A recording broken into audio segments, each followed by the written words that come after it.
Good morning everybody. Science with Dhirendra में आप सभी का स्वागत है। मैं धीरेन्द्र कुमार आज आप सबों को एक महत्वपूर्ण topics food chain and food web के बारे में बताना जा रहा हूं। भोजन हम लोगों के जीवन का एक अभिन्न अंग है। अगर हम लोग भोजन ना ले तो हमें एनर्जी ना मिलेगा, लेकिन ये एनर्जी जो है जो हमें भोजन के द्वारा प्राप्त होता है, ये किस प्रकार से एक बॉडी से दूसरी बॉडी में ट्रांसफर होता है, इन सब चीज को हम लोग को जानना बहुत ज्यादा जरूरी है, आवश्यक है। जैसा कि आप सभी जानते हैं कि इस पूरे विश्व का जो एनर्जी का सबसे ज्यादा मेजर सोर्स है वो है सन, मतलब सूरज। सूरज जो है इस पूरे वर्ल्ड को एक व्यापक तौर पे लार्ज स्केल पर एनर्जी देता है, और उस एनर्जी को जो डायरेक्ट एब्जॉर्ब करता है वो होते हैं प्लांट। जैसे कि आप लोगों ने विभिन्न कक्षाओं में पढ़ा होगा फोटोसिंथेसिस, और इस प्रोसेस में आप लोगों ने जाना होगा कि फोटोसिंथेसिस प्रोसेस के दौरान जो है ग्रीन प्लांट सूरज से एनर्जी को एब्जॉर्ब करके, सॉइल से वाटर और मिनरल को ऑब्जॉर्व करके जो है अपने पत्ते में मौजूद क्लोरोफिल पिगमेंट के द्वारा भोजन को बनाते हैं, और इसी भोजन का इस्तेमाल जो है ग्रीन प्लांट जो है अपने लिए करता है। लेकिन दूसरे क्रीचर जो है, जो प्लांट नहीं है, वो बहुत होशियार होते हैं। वो भोजन नहीं बनाते, वो सीधे ग्रीन प्लांट को खा लेते हैं, और ग्रीन प्लांट को जब वो खा लेते हैं तो उसमें जो एनर्जी होती है वो एनर्जी जो ग्रीन प्लांट से दूसरे क्रीचर में चले जाते हैं। जैसा कि आप लोगों ने जो है एनर्जी के बारे में पढ़ा होगा, energy neither be created not destroyed, it can only be transferred from one form to another. मतलब एनर्जी को न तो हम लोग पैदा कर सकते हैं, न तो इसको हम लोग खत्म कर सकते हैं। इसको सिर्फ और सिर्फ जो है हम लोग एक बॉडी से दूसरे बॉडी में ट्रांसफर कर सकते हैं। तो स्पष्ट है कि सूरज की रोशनी को ग्रीन प्लांट ने ऑब्जर्व किया, तो सूरज में जो एनर्जी था वो एनर्जी सूरज से जो है ग्रीन प्लांट में आ गया, और जब उस ग्रीन प्लांट को कोई भी इंसेक्ट या कोई भी जीव खाता है तो वो एनर्जी जो है ग्रीन प्लांट से जो है उस इंसेक्ट में चला जाता है। उस इंसेक्ट को या फिर उस जीव को अगर कोई दूसरे जीव खा लेते हैं तो वो एनर्जी जो है उस जीव से दूसरे वाले जीव में चले जाता है। फिर उसी प्रकार अगर उसको कोई तीसरा खा लेता है तो वो एनर्जी उसमें चला जाता है, और जब वो जीव जो है मर जाते हैं तो आप जानते हैं डिकम्पोजर जो है उसको अपघटित करते हैं, डिकम्पोज करते हैं, और फाइनली जो है उससे जो भी एनर्जी जो है वो उस डिकम्पोजर में चला जाता है और उसे उस सॉइल में चला जाता है। इस प्रकार से जो है एनर्जी का ट्रांसफर वन बॉडी टू दूसरी बॉडी में होता है। इसको हम लोग फूड चेन के तौर पे समझ सकते हैं। जैसा कि मैंने आपको बताया कि ग्रीन प्लांट जो है वो मेजर सोर्स है एनर्जी का, और उसको जो है प्राइमरी कंज्यूमर के तौर पर जो है ग्रीन प्लांट एब्जॉर्ब करते हैं। आप इस फूड चेन में इसमें इस डायग्राम से समझ सकते हैं। जैसे ग्रीन प्लांट या ग्रास जो भी है वो हो गए प्राइमरी कंज्यूमर, जो कि सूरज से डायरेक्ट जो है फोटोसिंथेसिस प्रोसेस के द्वारा सनलाइट को एब्जॉर्ब करके, सॉइल से मिनरल्स और वाटर को एब्जॉर्ब करके अपने पत्ते में मौजूद क्लोरोफिल पिगमेंट के द्वारा जो है भोजन का निर्माण करते हैं, फूड का निर्माण करते हैं। इस ग्रीन प्लांट को कोई कीड़ा मकोड़ा खा लिया तो ग्रीन प्लांट में जो एनर्जी मौजूद था वो उस इंसेक्ट में ट्रांसफर हो गया। अगर इस इंसेक्ट को कोई फ्रॉग, मेढक वगैरह खा लेता है तो वो एनर्जी जो इंसेक्ट से मेढक में चला गया।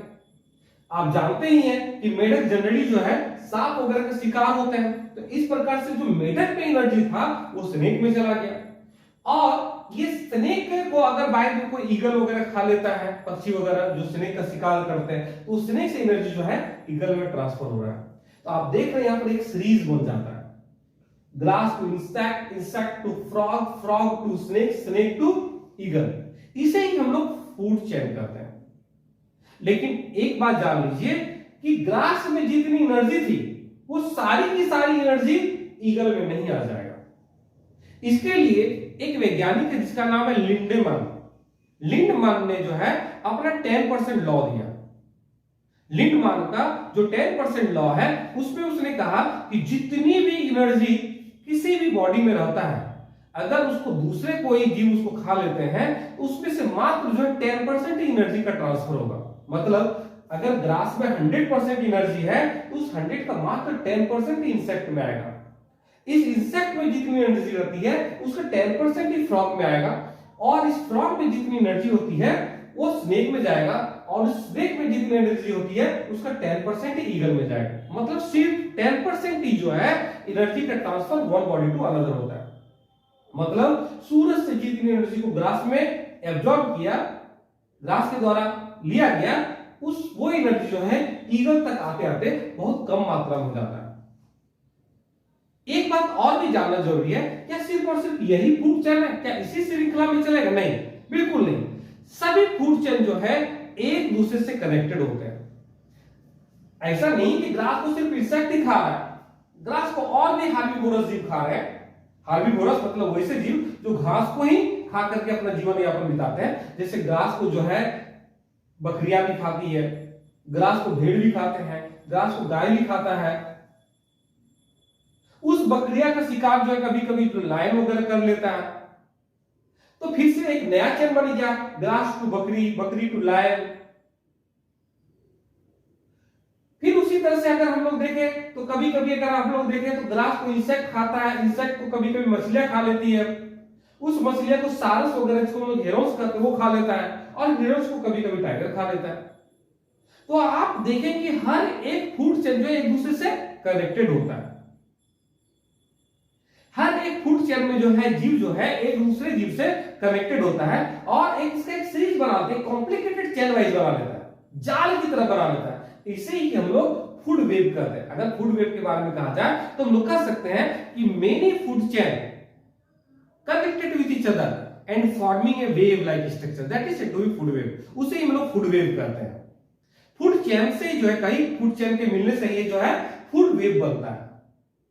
आपको एक बात बता दें कि अगर हम लोग देखेंगे ये जो ग्रास जो कि प्रोड्यूसर्स हैं, जो अपना खाना खुद बनाते हैं, ग्रीन प्लांट जो अपना खाना खुद बनाते हैं, ये जो है प्रोड्यूसर्स होते हैं। इसको जो सबसे पहले खाता है उसे ही हम लोग जो है प्राइमरी कंज्यूमर्स कहते हैं। इसको हम लोग ट्रॉपिक लेवल पे समझ सकते हैं। एक बात हमेशा याद रखिएगा, प्राइमरी कंज्यूमर्स जो होते हैं वो हमेशा हार्बीवोरस ही होते हैं। प्राइमरी कंज्यूमर्स जो होते हैं वो हार्बीवोरस होते हैं। वो जो है सिर्फ और सिर्फ घास वगैरह को ही खाते हैं। जनरली प्राइमरी कंज्यूमर्स जो है हार्बीवोरस होता है। इस प्राइमरी कंज्यूमर्स को जो भी खाएगा वो हो जाएगा सेकेंडरी कंज्यूमर्स, और इसको जो खाएगा वो हो जाएगा टर्शियरी कंज्यूमर्स। अगर हम लोग इस फूड चेन में देखें तो ग्रास हो गया मेरा प्राइमरी कंज्यूमर्स, सॉरी ये हो गया प्रोड्यूसर्स। इसको इंसेक्ट ने लिया, मतलब ये हो गया मेरा प्राइमरी कंज्यूमर। इस इंसेक्ट को जो है मेरा फ्रॉग खाया, ये हो गया मेरा सेकेंडरी कंज्यूमर। इसको स्नेक खाया, ये हो गया मेरा टर्शियरी कंज्यूमर। इस टॉपिक लेवल से हम लोग समझ सकते हैं किस प्रकार से जो है एक लेवल से दूसरे लेवल में जो फूड का ट्रांसफर होता है। कुछ और भी टर्म्स आपको जान लेना चाहिए। कुछ एक जीव ऐसे भी होते हैं जो कि आपका सिर्फ और सिर्फ घास ही खाते हैं, वो हो गया आपका हार्बीवोरस। कुछ जीव जैसे हम लोग ह्यूमन बीइंग के बारे में बोल रहे, ये दोनों तरह के जीव को खाते हैं। मांस मछली पर भी निर्भर करते हैं और कभी कभी घास वगैरह भी, अनाज वगैरह भी खाते हैं। तो ऐसे जीव जो मांस मछली भी खाते हैं और घास वगैरह भी खाते हैं, घास साग के तौर पर, तो इस तरह के जीवों को हम लोग कहते हैं ओमनीवोरस, जो कि सब कुछ खाता है। और वैसे जीव जो सिर्फ और सिर्फ मांस ही खाते हैं उसको हम लोग कहते हैं कार्निवोरस। जैसे लायन हो गया, टाइगर हो गया, चीता हो गया, ये सभी है कार्निवोरस है। ये सिर्फ और सिर्फ मांस पर ही निर्भर करते हैं। कुछ जीव ऐसे होते हैं जो सड़े गले जीवों को खाते हैं, जैसे जयकाल, सियार जिसको हम लोग कर सकते हैं, हाइना हो गया, लकड़बग्घा हो गया, उसका बलचर हो गया, गिद्ध हो गया। ये सभी जो जीव होते हैं ये सड़े गले जीव को, मरे हुए जीव को खाते हैं। ऐसे जीवों को हम लोग कहते हैं इसका वेंजर कहते हैं। ये हमारे समाज के, हमारे इन्वायरमेंट के ऐसे जीव हैं जो कि मरे हुए जीव को खा करके अपना पेट भरते, अपना एनर्जी एब्जॉर्ब करते हैं और इस वातावरण को जो है प्रदूषित होने से बचाते हैं। जैसा कि आप देखते होंगे, अगर मरे जीव को हम लोग ओपन में फेंक देते हैं तो वो मरे हुए जीव जो है क्या करते हैं, उस दुर्गंध को फैलाते हैं और उस जगह को प्रदूषित करते हैं। परंतु इसका व्यंजन जो है इस तरह के जीवों को खा करके, मरे हुए जीवों को खा करके वातावरण को साफ सुथरा करते हैं। लेकिन ये दुर्भाग्य की बात है कि हम ह्यूमन के एक्टिविटी के द्वारा जो है ये जीव जो है आज के दौर पे विलुप्ति के कगार पर है। जैसे आज से करीब 15 साल 20 साल पहले जो है कहीं भी जो है आपको जो है गिद्ध वगैरह जो है आपको दिखाई पड़ जाता था। लेकिन एक्सेसिव यूजेस ऑफ केमिकल्स के द्वारा जो है इन गिद्ध की संख्या में काफी ज्यादा कमी आई है।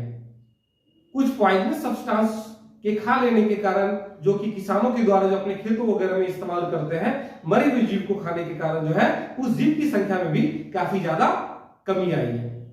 तो ये जरूरत है कि अगर हम लोग ऐसे जीवों को बचाना चाहते हैं, अपने एनवायरनमेंट को साफ सुथरा रखना चाहते हैं, तो हमें इस प्रकार के जीवों को प्रोटेक्ट करने के लिए जो है, अगर बाय द वे कोई जीव पॉइजनस सब्सटेंस खा करके मरा है, उसे ओपन में नहीं फेंकना चाहिए। तभी हम लोग जो है इस जीव को जो है बचा सकते हैं। एक बात और बता देना चाहते हैं कि हर एक जीव दूसरे जीव पर निर्भर करता है। अगर इसमें से कोई भी एक सीरीज गड़बड़ हो जाता है, खत्म हो जाता है, इस सीरीज का कोई भी एक अंग खत्म हो जाता है, तो पूरा का पूरा फूड चेन ही इफेक्ट हो जाता है।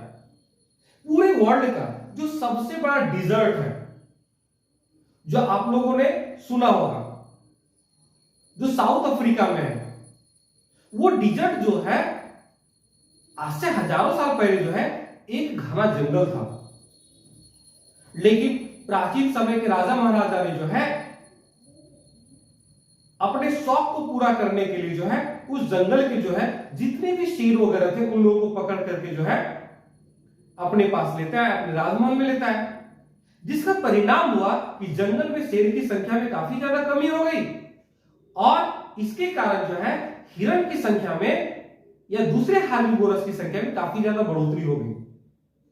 इस हिरण की संख्या में काफी ज्यादा बढ़ोतरी होने के कारण जो दुष्परिणाम मिला, इन हार्बिवोरस में जो है लार्ज स्केल पर जो है वहां के घास वगैरह को, पेड़ पौधे को जो है अपने भोजन के तौर पर इस्तेमाल किया और उस घास के खत्म होने के कारण जो उसका जो वाटर होल्डिंग कैपेसिटी था, सॉइल को जो होल्डिंग कैपेसिटी था, वो घटता चला गया। पानी का लेवल उस जगह पर जो है धीरे धीरे काफी नीचे चला गया और इसका जो सबसे बड़ा दुष्परिणाम हुआ कि जो एक हरा भरा जंगल था पुराने समय में, हजारों साल पहले, आज के समय में वो रेगिस्तान में कन्वर्ट हो गया।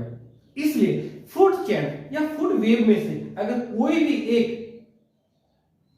एक इसका जो सीरीज है का जो माने एक सीरीज का जो एक सदस्य है वो गायब हो जाता है, तो दूसरे जीव पर उसका प्रभाव पड़ता है और इससे जो है पूरी की पूरी श्रृंखला गड़बड़ा जाती है, जिसका दुष्परिणाम जो है हमारे इन्वायरमेंट पर पड़ता है। इसलिए जरूरी है कि हम लोगों को जो है फूड चेन के सभी जीवों को जो है संतुलित बनाए रखना चाहिए।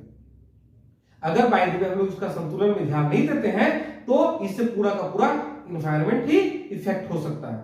आई एम श्योर आज की क्लासेस में आप लोग जो है food chain, food web, trophic level और साथ ही साथ डिफरेंट टाइप के एनिमल्स जैसे हार्बिवोरस, कार्निवोरस, ओमनिवोरस, इसका व्यंजन आदि के बारे में एक विस्तृत जानकारी और अच्छी जानकारी प्राप्त की होगी। अगर आपको मेरा क्लासेस जो है अच्छी तरह से पसंद आ रहा है तो मेरा ये अनुरोध है आप सभी से कि आप जो है इसको ज्यादा से ज्यादा शेयर कीजिए और इस हमारे चैनल को लाइक और सब्सक्राइब कीजिए। धन्यवाद।